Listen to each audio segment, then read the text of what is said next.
ఈ బట్టి విక్రమార్క మొత్తం జూబ్లీ హిల్స్ అంతా రౌండ్లు వేస్తున్నాడు. అవసరం ఏంటి? ఎమ్మెల్యే ఎవరు పేరిందా కూర్చొని ఉన్నాడు టేబుల్ దగ్గర? ఐలయ్య. అతనికి ఏం పని టేబుల్ దగ్గర? చిటీలు ఇవ్వడం అవన్నీ అతనికి ఏం అవసరం? అసలుకి వీళ్ళందరూ రావాల్సిన అవసరం ఏంటి? విప్పులు కానీ ఎమ్మెల్యేలు కానీ మినిస్టర్లు కానీ వీళ్ళందరూ రాత్రి నుంచే తిరుగుతున్నారు.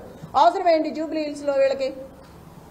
లోకల్ నాన్ లోకల్ మాట్లాడుతున్నారు. మరి రజియా ఇంటికి వెళ్ళి బోరుబండ్లో సైట్ 3లో ఆ అమ్మాయి కూర్చుందని గట్టిగా మాట్లాడుతుందని ఇంటికి వెళ్ళి గొడవ చేశారు రౌడీల్లాగా పోలీసులు.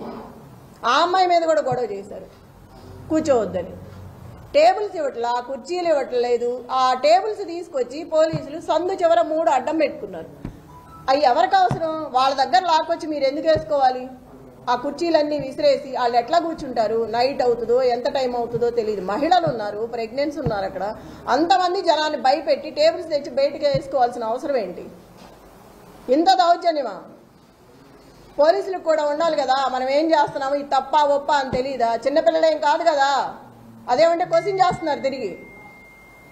ఆ క్వశ్చన్ చేసే ముందు మనం ఏం చేస్తున్నామో తెలియాలి కదా.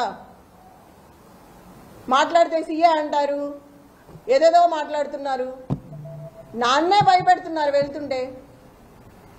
అంత 30 మంది 50 మంది 100 మంది పెరుగుతూనే వస్తున్నారు కానీ తగ్గట్లేదు. 2 నిమిషాల్లో వస్తున్నారు. మరి ఎవరు చెప్తున్నారో నాకు తెలియదు. నేను ఎక్కడికి వెళ్తే అక్కడికి వస్తున్నారు నాతో పాటు. గుంపుగా వచ్చేస్తున్నారు. పోలీసులు కానీ రౌడీలు కానీ ఆ చుట్టూ ఉన్న జనం కానీ. ఎదుగో ఇప్పుడే వచ్చేటప్పుడు చూసా 150 మంది కూర్చున్న టేబుల్స్ నేను గొడవ చేసి వచ్చానని ఒక 6 నుంచి మిగతాయి తీసేశారు. ఇప్పుడు వస్తా చూసాను ఈ కార్లో. ప్రతి చోట ఇలాగే ఉంది. మేము ఇక్కడి నుంచి అవతలకి వెళ్తే ఇక్కడ మొదలు పెడుతున్నారు, మళ్ళీ అటు నుంచి ఇటు వస్తే అటు మొదలు పెడుతున్నారు. ఎన్ని చోట్ల ఆపుతాం? ఎంతమందిని ఆపుతాం?